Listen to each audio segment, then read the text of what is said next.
right, what's going on, guys? Here we are for episode 2 of the JustWork podcast, man. Work, baby. Co-hosting, we got Richard. Yes, sir. Yes, sir. And for your host, we got me as usual, Charles. We got today's topic we're going to go over is the lifting mindset. And we kind of want to start it off where, I don't know, I believe it should be started off is what's the mindset actually needed to have a lifting mindset? Right. And what do you think that is? For me, Yeah. for me it would be being able to absorb a great amount of your time and effort to one certain thing and then realize it's going to take just as much, if not double that effort in 5 years. 5 years. That's a pretty long time. That's a pretty long That's time, a pretty right? long fucking time. So what I'm trying to say, like, it's an evolution of your efforts you put in. Yeah. So how I wrap it in is you need to be able to put all in effort, all in recovery, Yep. all in attitude, all in focus, Yep. but also realize it takes an all in amount of patience. Right. Because last I checked, a lot of us ain't 1%, and we're not in the NFL, so obviously we're here, and it's going to take time. Yeah, I think we're stuck in this like mindset of like immediate gratification, and like just because I was like really consistent with my diet, really consistent with my training, consistent with everything for like 3 months, I expect X results or whatever, right? And the thing is, like, our bodies are different. Like you always mentioned too, like progress isn't always linear. You know what I mean? You're gonna have ups and downs. Same with like your weight. You know, that's why you weigh yourself throughout the week, each day, because it's gonna go up and it's gonna go down. There's a lot of variables, a lot of factors that are gonna be involved into it. So I think that's a really awesome. Like I agree with that 100% because we have delayed gratification. Yeah. Don't expect, to have. I don't know, for beginner lifters, don't expect a 1K total. If you weigh 150 pounds, in the first year of lifting, in a couple months, you expect it about at least a year or two, and, you got to work with, I feel like people want to jump headfirst into things sometimes too. Like, I don't know, I'm guilty of that too. Like, when I first started powerlifting, right, first thing I wanted to do was get SBD knee sleeves. I wanted an Inzer belt. I wanted Nike Run. Don't even get me started. No. On that shit. Everyone who starts them like a week has to buy the top brand, top level gear. Yep. Man, I started with the shittiest of shittiest after the first time I ever got into squatting and I started doing it twice a week, I went to fucking Walmart and bought Ace little knee bandages and shit, and that's what I wore to squat it. Yeah. That was even after 4 months, then I finally went and got some of the real smaller CrossFit type. The Ray-Bans, super training, yep. thin ones. They're not even they're 2 millimeters. And that's what I had for months. That was at least a year into the start of powerlifting, getting it done. And I feel like, and again, it just deals with the patience. We just want to jump in head first, which is dope. Oh, nowadays, man. I mean, which is dope. But everything's online. Everything's out there. Yep. It's cool. Everyone already knows about this stuff. If you just go to the gym, you'd figure it out. Yeah. I mean, most gyms everywhere have super training somewhere in it. Either a hip circle on somebody, a knee sleeve, elbow sleeves, a slingshot. Yep. And you see that stuff and you're like, what's that? I don't know the amount of old people that came up, old men, okay, that came up to me and be like, what is that? That red thing you're wearing? And I was like, oh, this is Mark Bell's slingshot, This is how you do a little bit of overload, and it might save your shoulders for some bench. And I feel like, or, it could be just another way to boost up your ego and load up 120% on your bench and just go and just go fucking ham, man. You know how we do. Yes, sir. But to wrap that little segment up right there, time, you have to realize it's going to take time. And even if you are 1% or the top 5% of an athletic ratio of people in the world, it's still going to take time to get to your athletic potential. And that's different for every single person. His athletic potential is not going to be the same as mine in 5 years, and we'll see where that plays out. Exactly. Time will tell who actually stuck to it with the grit and got shit done and who didn't. And perfect your craft. And that's kind of how that works, and that's the mindset needed to actually come in, day out, at least for me, and get stuff done. The next segment we want to go over is playing it smart. If we're directing this towards lifting, for bodybuilding, this is not going to really pertain, because bodybuilding's a sense, train as hard as you fucking can and recover the best you can. Yep. Awesome. Get all your meals in, get all your food in, Get your sleep in. get your sleep, get your naps. Yep. Do that the best you can, but for these niche sports like we're in, those are the types of things you also need to be playing about that do have to coincide with your mindset. Right. For powerlifting, you can't just peak, and have no down weeks, no rest weeks, no like we're gonna chill out for a week, or you can't have no like you need a building phase in which you have to build up your volume, your conditioning, your muscles to actually lift heavier weights. Everything has to have a purpose, you know. And I feel like a misconception with a lot of powerlifters or outside people who don't powerlift is like, oh, we max out 100%, you know, every day in, all day the out, time, every you know? day. It's just all you got to do is just add 2.5 to 5 pounds every day, every lift, and you're bound to get stronger, right? Yeah, in theory, bound. you know, a little bit, yes, but after a while, it's not going to work. It's not going to work. At least how I see it. I mean, that's how it goes for me. If I do 4 or 5 every week, I'm probably gonna be fucked. I'll be dead. But that's the weird thing about these niche sports, in which is bodybuilding, powerlifting. I'd even imagine physique shows. CrossFit's a lot different. CrossFit's a lot like all the other sports. Hard as you can, and that's the mentality in which at least we came from as wrestling, which was show grit, baby. Balls to the wall. Go as hard as you can, and when you think about dying and throwing up, throw up and get your ass back on the mat. And you keep fucking going. You're going still. That's hard to come from, and then come to this and being like, we have to slow it down? I know. You got to be smart What? with it. Yeah, you got to be smart with slowing it down? It's all speed.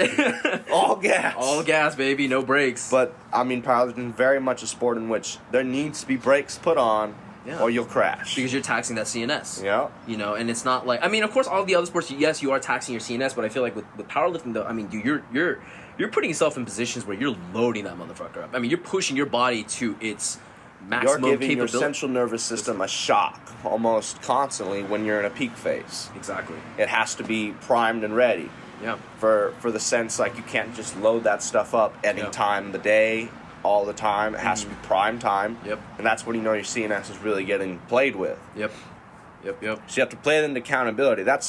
It was hard for me to get this stuff started, because when I started, I was like, just fucking run through a wall, bro. Just go. We're just gonna keep going. Just go. Don't be a bitch. Just and go. Finally, I had to get some lessons in on, let's take it back, chill it out. Yeah. And you got to be smart with it. Settle down. Sometimes the best you could do is just a 5x5 and a little 2x3 tempo and go home. Honestly, that's all. And that's a real sometimes. thing that could really work for people, especially in the beginning phase too. Especially in the beginning phase, and that could really cause a stimulus and get you stronger. Exactly. Instead of, let's do 8 sets of something of 10. Let's do this, and then let's do a workout from yesterday, which was complete. Oh my god, dude, that was nuts. That I don't want to do anymore. I don't want to do that ever again. But it was fun though. Sometimes there's reasonings behind both. Yeah, and you have to know when you're playing it smart, or where to put the gas and where to put the brakes at. And I think yesterday's workout was really fun though. It was a really good change of pace, you know, a little bit. Different. Because you know, we kind of did like the circuit thing, and you know, we were kind of doing a lot of plyometric stuff. Something that we just normally don't do, and as powerlifters too, we don't really. I mean, we do conditioning, of course, but we're not going to be doing the same conditioning as like in wrestling. Yeah, you know, we're not running 30 burpees yesterday. I didn't know I could do 30 burpees. I was like, you want me to jump to the floor, and jump do a push up, and then jump back up? You're nuts. And it's so funny too, because 30 burpees, 30 push-ups, 30 V-ups. If you asked me 5 years ago, I'd have been like, cool. That's light work, bro. 100, you know. Let's do 30 burpees. Get out of here. But I feel like having that nice change of scenery, one, it's just fun. Because at the end of the day, too, I feel like, yes, definitely test the mental level of my attitude, dude. For a second, I was like, you know what? I don't think I should be doing this. But it goes back to just also to focus on your goals. but also have fun with it too, right? Because it's a long journey. I mean, you want to have fun with it, and you don't want to rely on, if you can't have fun with it at least a little bit, it's going to be a fucking tough, long journey for you. Exactly. And that was fun too, because like, bro, I woke up this morning at 5 a.m. Not because I was like, I feel great today. I was in pain, bro. Like, I was in straight up pain. Like, dude, those hip thrusts were killer, dude. 5x10 on those, and it was we did like 135, and it was just hold rough. like hold at the top, 3 seconds. But yeah, I woke up in pain, but it was fun though, because like in powerlifting though, we're not pushing. At least because we have to focus on rest and recovery, and the thing is we're not constantly pushing our bodies to that. Shit, push conditioning for sure. That shit sucked for sure, bro. That's kind of our second point. What's the difference between those two? Powerlifting's very much, we got to play safe sometimes in order, one step back, go 2 steps forward. That's basically the game in which we play. Yep. Where bodybuilding, kind of the same thing in a sense. You need to have a lot of sleep and a lot of food. The recovery, and those emphasis. Those are almost more important than the damn training sessions. Yeah. And that goes for the same for powerlifting. You want to have a good day, take a nap. And if you can't, it's going to be mentally hard to fit that into your schedule, because you're like, that's going to take time away from other things I could be doing. Yeah. But it will help with your training. Yeah. For sure. For sure. And so if you really want to get into it, those are the little steps you can make in order to get a little better, or if you're seeing a little decline in workouts and stuff like that, those are tiny things you could switch around and change. Or your food consumption, what we talked about last podcast, you get in nutrition, stuff like that. Yep.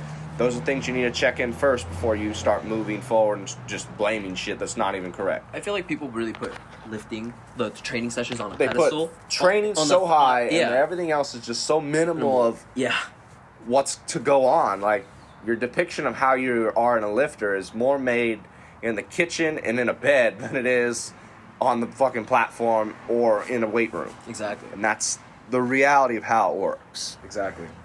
So that's just to wrap the little part there.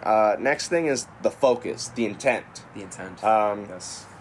I'll let you go on this one first, because I took the last two. Okay, all right. So with intent, though, I feel like, so a lot of us rely on like motivation and discipline, right? That's like the main thing, and there's nothing wrong with that. Obviously, those are integral parts, to like get to your goal, whatever. But I think to the point, motivation is kind of like a double-edged sword. It's kind of like, in its own sense, kind of toxic in its own way. Like we talked about, it's flooded with like Gary V's, all that stuff. And again, nothing wrong with those guys. And honestly, what they're doing is freaking amazing. They're motivating people to do something that they normally wouldn't do. But at the same time, though, when you just rely on that, what happens if you're motivated to do this workout, you're motivated to do that workout, you're motivated to do this, and then what happens when that motivation stops? Are you just going to stop working? All that work that you just put in, like the past like month or two, is just, that's it. Nothing to you? Nothing to you? Like, and just because you lack motivation? So that's why I feel like over-consumption of motivation is kind of unhealthy in a sense. And I feel like discipline, too, on the other hand, is also important, right? But at the same time, though, we're not machines, I mean, I'll deprive myself of a want. See that, okay. To be honest, like, if I'm having, like, usually if I already have, like, a rough week, like, I started out rough, like, Monday and Tuesday was shit workouts, right. I'll just deprive myself of getting any sort of ramification of wanting to go harder. Because then I know I still have to rely on myself to do the next workouts, but I need to be able to absorb that from myself and not from some other external remedy. And it comes from the internal. That way when it reflects and when shit got hard on platform or when I need to actually push, that's there. Right. That's a reserve I have that I can use. Right. Instead of relying on trying to grab other places in which you're going to use someone else's thought process or someone else's achievements or amendments or whatever they did and said to use for your own benefit. Right. For me, it feels a lot better to take it from me. Internal. No, and I think that's the point that I'm trying to get at, though. It should come from an internal source. Yeah. And what I'm trying to say, though, is that so with discipline, we're not machines, and it's going to waver. So I think the end of the day, what we need to do is rely on our focus. What I mean by that, and it kind of sounds like the same, right? Focus, self-discipline is like, oh, isn't that good? The subtle language change, though, I feel like makes a big difference, because when you're focused on something, right, you see your mission, you see your goal, you see that end result, you're gonna do whatever it takes in willing to like get to that path. So that means that the discipline will get easier. The motivation will just be icing on the cake.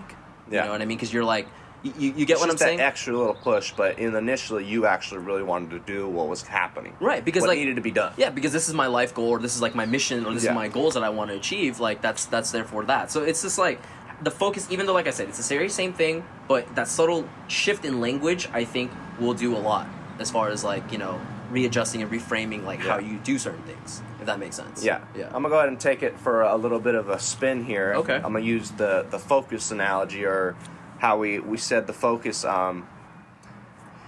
You have to be able to get through a workout and actually have intent to do things within a timely manner. And I feel like with powerlifting, it's very much let's talk and let's not work, and there's no benefit out of that.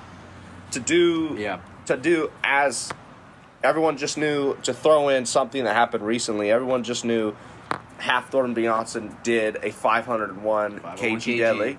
Yep. And he had like a 10 to 15 minute rest period from the warm up to that final set. So to say that you're getting a good workout in by doing the same because you're talking in between sets and not doing what you're supposed to be, it's not a true statement of your strength level. It's just a true statement of your rest and recovery level. With 15 minutes off, you have a lot of time to start putting shit back. Yeah. Get your restores together instead of actually finishing a 5x5 in a timely manner. And if you were to do 3-minute rest, I mean, that's a bit. You should be able to. And if you can't do that, I feel like it's just a sign you're going over the board anyways. Right. But you should be able to finish workouts in timely manners. I feel like I listen to a lot of Dave Tate. He just gets pissed off about 3-hour workouts. He's like, what the fuck? So you're telling me your 4-hour workout, that's actually only an hour and a half, maybe 2 hours of actual working out, and 2 hours talking is actually like, you can brag about that, right? Yeah. But I noticed a lot. Like, I got way better conditioning when I started training by myself at night, because it was just me, and I had to go. Less distraction. You're coming in with intent. Like, you know, like, I'm going for me, and there's no one else. Like, I can't go to see friends to show off my makeup today. I can't go to show off my new Barbell Commission outfit. I'm not going to show off my new Barbell Brigade shirt I just bought offline. Which are sick, by the way. Which are cool. Everything's good with all those. Yeah, those are sick. But there comes a difference in your training when you come to train and when you come for other external remedies in which you find pleasure in. Right. Like training for some instances should be a bit uncomfortable to get done. And the sad part is, a lot of people, I feel, it is comfortable to do training. Right. And that's, you're not really getting anywhere if you're comfortable. And that's a real thing. And I think that like segues into like the next part, right? Getting comfortable with being uncomfortable, right? And I feel like a lot of us get too complacent with like our workouts and stuff like that, and that's where there's no growth happening. You know, we sandbag our lifts and stuff like that, and it's like, okay, that was an RPE, it was an RPE 7 or 6 or whatever, right? And it's like, like, was it really? You could probably move it up a little bit, maybe add like an extra 5 or 10 pounds to it. So it's like, I don't know, man, but I think that's why again, going back to the workout that we did yesterday, it really pushed us. It was very uncomfortable, and I think that. But I don't know. I like those events. It was dope. It was dope like, that you can grow. We grew from that, though. You know what I mean? And hopefully, we should be well recovered by Sunday for our deadlifts. But who knows? Who knows? But yeah. So that little area in which the uncomfortability thing for me is big. Like, if I can't find ways in the day to find myself in a spot where I don't want to be in, it fringes upon, for me, my mindset to go in and actually do things that other people don't. Yeah. So if I want to be, for me, it's mentally for me, in order to engage in things that I want to do that other people can't do at either my age or the weight I can lift or how I can lift it and the speed in which I can do it, I have to be able to do something in which others are not doing, because it is something that is uncomfortable for other people and they just don't want to do it. And at the same, and I feel like with that mindset mentality too, it's like you instill a lot of confidence in yourself, you know. And I think the key thing is confidence. Yeah. Right. Like, especially like when we go on a lift, right? You're hitting 100%. You know, third Last attempt. week I was making jokes about, is this lift confident or is it arrogant? Which one is it? We'll find out. Most of them were confident. Okay. The last set, that was arrogant. That was rough. But I think doing things that you're uncomfortable with, it gives you confidence when you're kind of trekking into the unknown. right? I think, yeah, so to speak. Especially for like beginners, being uncomfortable is very much a big part of how your first meet's going to go. Yeah. If you haven't been put under something that you're uncomfortable with and been able to actually lift with the solid technique, you're going to get fucked. It's going to hurt because now when you go to do it in competition, you're obviously going to be uncomfortable. Yeah. If you're not uncomfortable with 102% of your max, it's kind of weird. Yeah, it's kind to be honest. It is a good feeling to be uncomfortable with that amount of weight, but if you haven't been there before in some realm in which mentally or physically you've already tried to do something of this nature, you kind of lack of prepared yourself or ill prepared yourself for doing so, because now you can't relate to anything to what you're about to do. Yeah. And so now you're going to put anxiety and worries behind how you're going to lift the weight, what you need to focus on, your cues. Your Like, form, I can't tell you how many people I've talked to about what should I be cueing on, and I'm always like, pick one. Focus on that this week. Try to master it. Pick another one. Like, you can't absorb everything at once. Yep. And if you don't have an uncomfortability moment in which you're doing something that's heavy, and you don't know if you could do it, and then you go to platform, and you're like, fuck, it's going to be a bit different to handle that situation. Right, and then the moment you have that doubt into the bar, when you go underneath the bar, right, you're screwed, you're fucked. Because I think Steffi Cohen even talked about that too, because the moment you have a single shred of doubt in your mind, the bar's not going to move. It's not going to move. And it goes back I've surprised myself a couple times, but for the most part, that's how it does go. Right. And the thing is, too, though, and it goes back to kind of like perfecting your craft and why it's so important. Because I feel like when you're kind of put in those, as an athlete, right, that's why we go to practice, right? We practice the movements, we practice like the drills, like, whatever sport you're doing. Because when you get to game time, when you get into those moments when you don't think, you just do. You know what I mean? You want to just enter in that flow state. Yeah. And the thing is, a lot of people try to think like, oh, when I enter in the flow state, it's like, oh, I'm going to try to like think more. No, technically the flow state is actually, your brain activity is reduced by a lot, actually. And what you do is you just go based off from reactions. Yeah. And that's the key. You want to be able to kind of just react to the situation, like, because that's what you've been practicing for. So, yeah.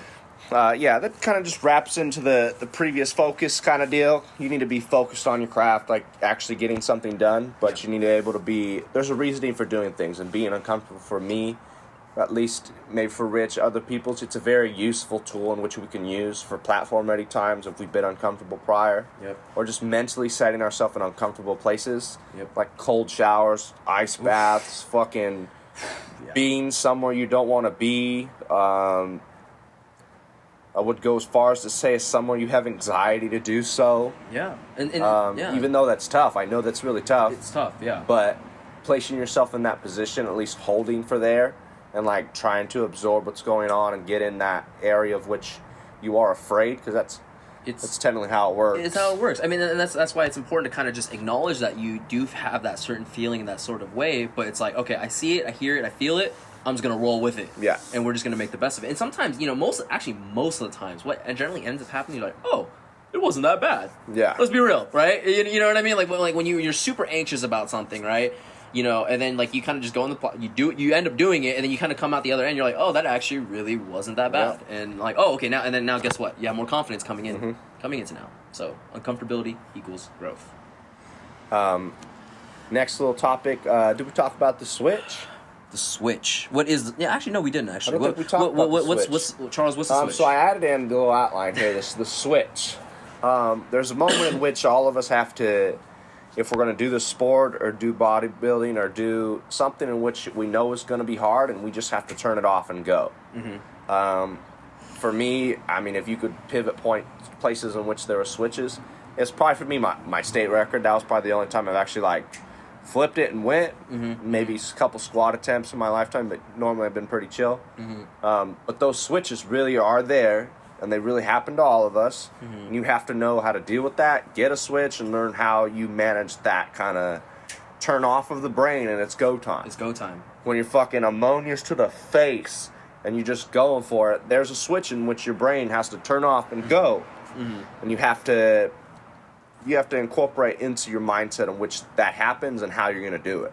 Right, and it's kind of just like as simple as just getting on that platform. When the moment you hit that platform, you drown everything out. Drown the crowd out. You drown everything. It's just you and the barbell. Yep. You feel it. Whatever. You know what I mean? And you just do it. Yep. You just do it. Sorry, I have the Rona. Swear to God. Whoops.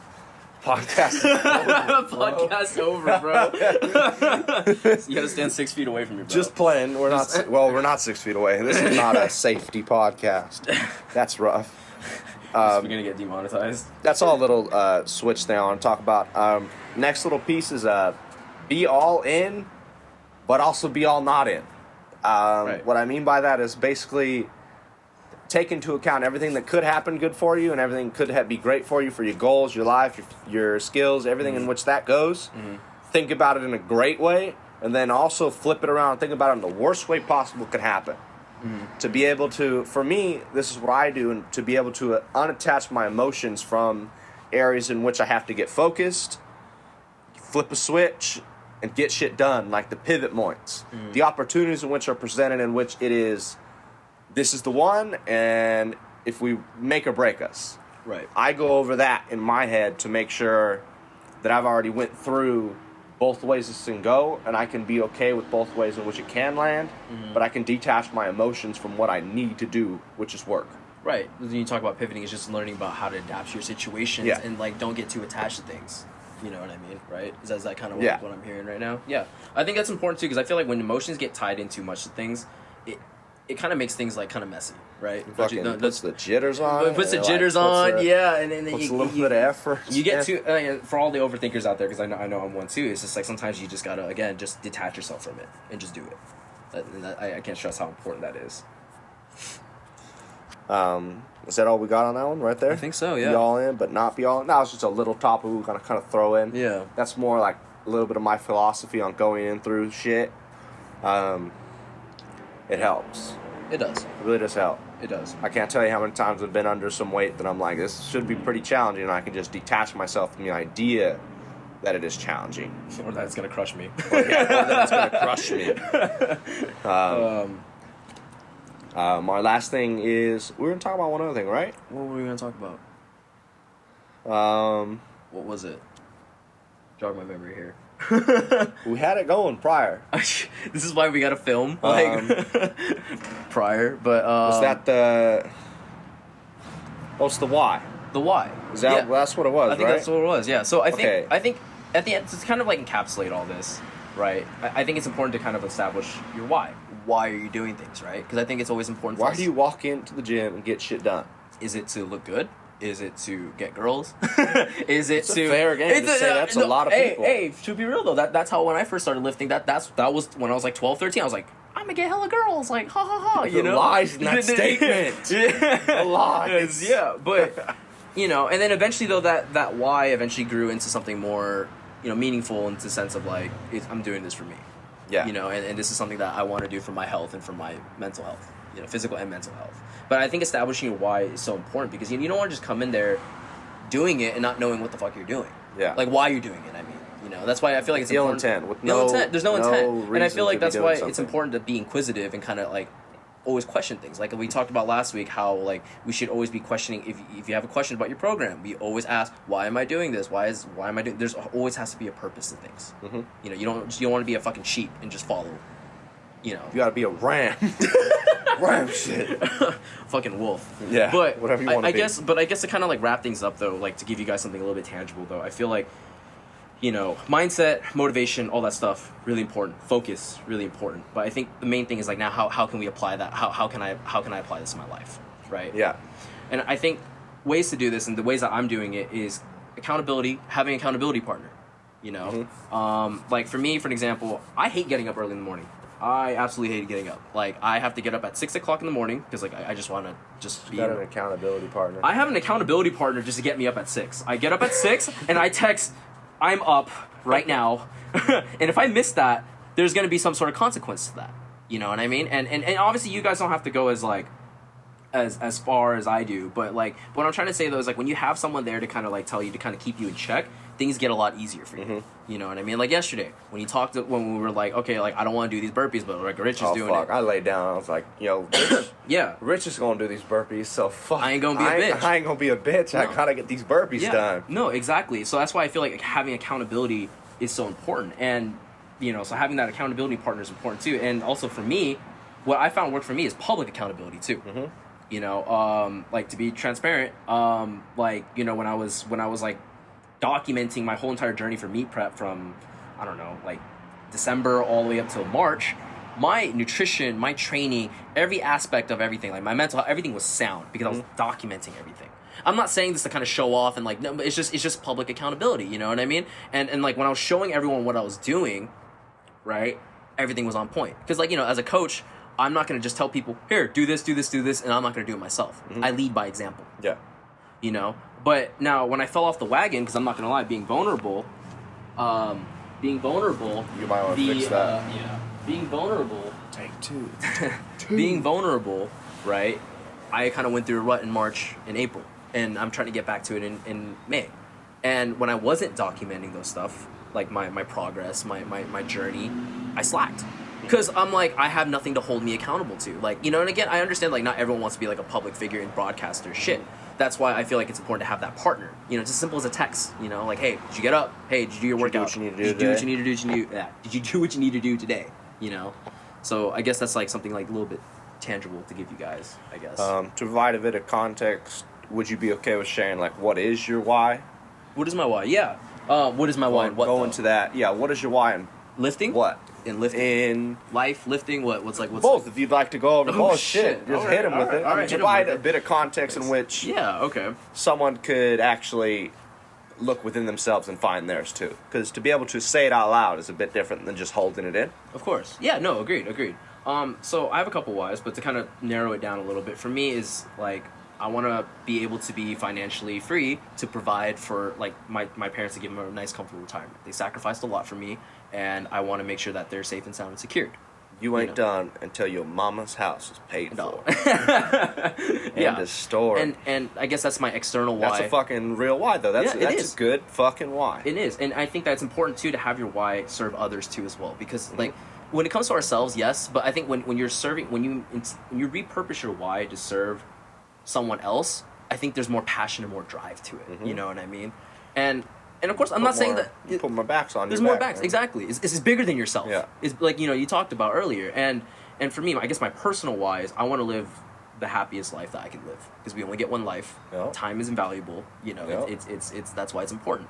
You know, so that's my why. My lifting why, right? And Okay. it ties in with This is what we wanted to hear. this is what we wanted to hear Jesus right Christ. here. My lifting why though ties with my happiness though, because the thing is, like, you know, I lift because I want to be the best version of myself. I want to be stronger. I want to be the strongest version I can be. Like for me, like, yeah, obviously I have like micro stuff, but that's the very general. That's the top. That's the macro of it.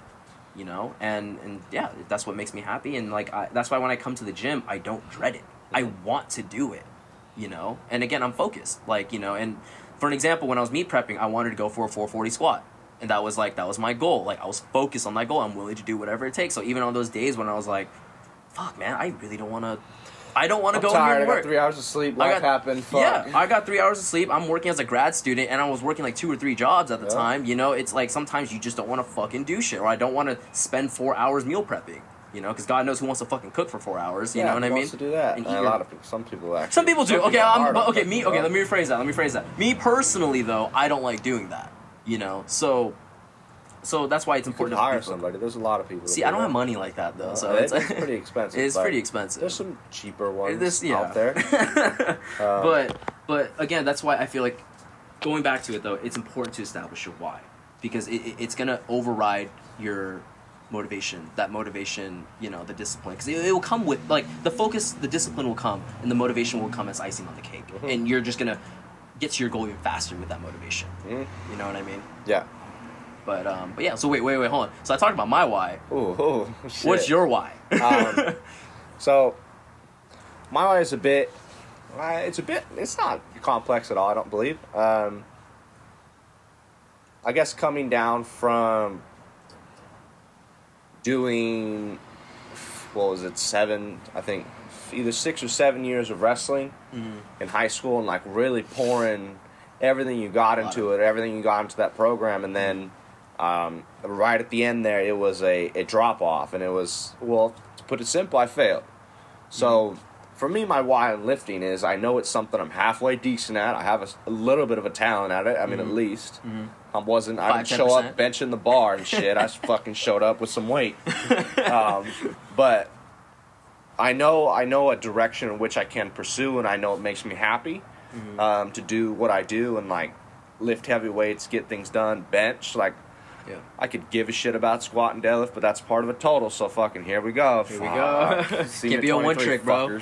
Can't be a one trick. But for me, the why behind how I deal with lifting and how I deal with my life is I already know what it's like to put in 6 to 7 years of fucking blood, sweat, tears, fucking hard ass shit, and like go through stuff. Yeah.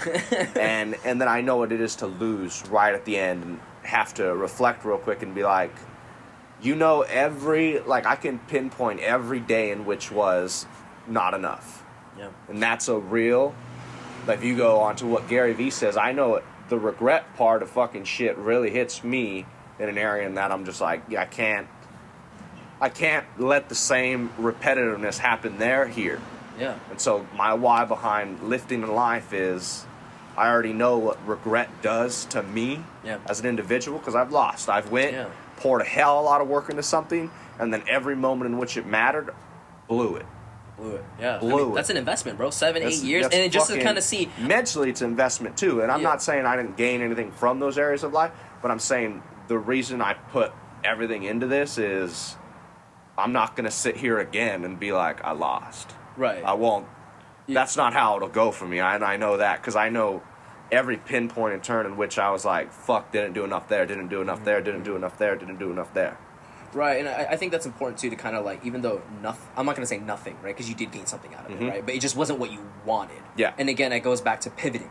Yep. Right? And pivoting and, like, knowing, like, okay, cool. Even though I put in all these blood, sweat, and tears, I didn't get, state? Yeah, it took me fucking, like, 10 seconds to fucking kneel down and be like, that happened. It's over. It's over and it's done. It's over and it's done. And I think you brought up now we have to move up to a different area. I think you brought up a good point, though, because what you kind of describing there is kind of, like, avoiding pain. Not seeking pleasure, because I feel like a lot of people is like we kind of get in this notion where we seek pleasure, right? But in reality, though, if you narrow it down, it's actually just avoiding pain. You work hard because you don't want to feel that regret, right? Right? Because you look back. I know at the end, man, it'd be rough if I have to sit there a second time and be like, fuck. So that's your avoidance of pain, and that's a strong motivator. You know what I mean? That's what pushes you and kind of be like, all right, this is why I'm going to work hard today. That's 98%. Another 2% is I just want to talk shit, okay? Oh, yeah. That's a solid portion of why I'm here. I just want to look back and be like, fuck y'all. That's to like 2%. That's all right. Yeah, I mean, he's a certified shit talker. Yeah, at least he's honest with it. But I think about it. But I think that's a really strong motivator though, because you're avoiding pain. No one who wants to feel pain. It's not really fun. It's not really fun. Exactly. But that kind of wraps it all up. The big takeaway here, if I were to leave anything here, is. You need to figure out the last part of this podcast so you can do the first part in which we said. So figure out what lights you up and gets you going, fires you up, and like you could think about it and it's like, fuck, that's it. Figure out what that is and just let it consume you. Let it fuel in, let it be tunnel vision, let it be however you want to put it. And then use that to create the mindset needed in order to either we're directing this towards a lifting aspect, but if it's another aspect of your life, use it to fill that aspect and get the mindset needed in which to do that. And if you don't know what that why is, because that's a really tall order. I mean, like to figure out, hey, Well, I explained that hella quick, but that is extremely hard. Yeah, no, it's extremely hard. And we're not going to discredit that because finding out your why is hard. And Gary Vee talks about any type of motivator, entrepreneur will always talk about just try different things, man. That's why I think it's so important to explore. Jump around the board. You know what I mean? Find different hobbies, find different outlets. Try shit that you don't used to try. And again, it goes with being comfortable with being uncomfortable. Yep. And that's how you're going to figure out your why. And you'll figure it out after trial and error.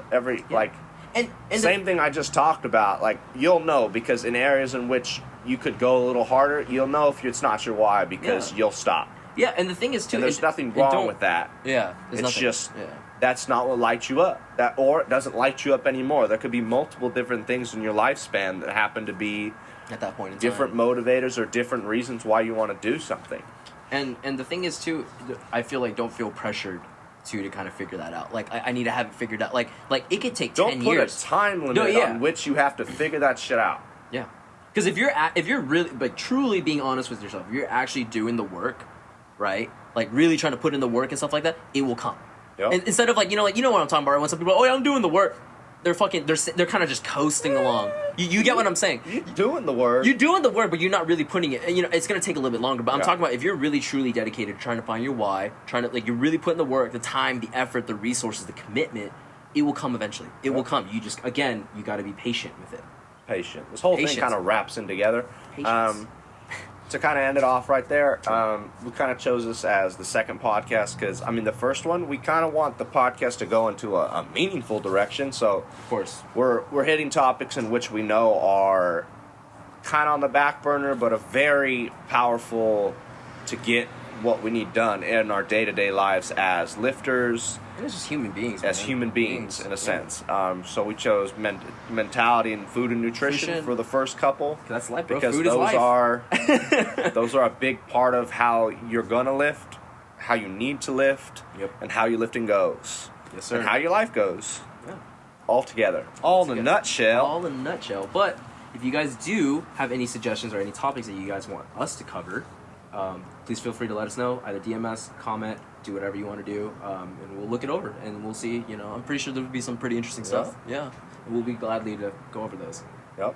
That's it. But yeah, for that the wraps Just up. Work podcast. Yeah. Episode 2 in a Episode wraps. number 2 under I'm- wraps. So that's my host over there, Charles, and co-host here, Richard. We'll be signing off. Love Peace you guys. out. Everyone Stay have a safe. good one. Peace.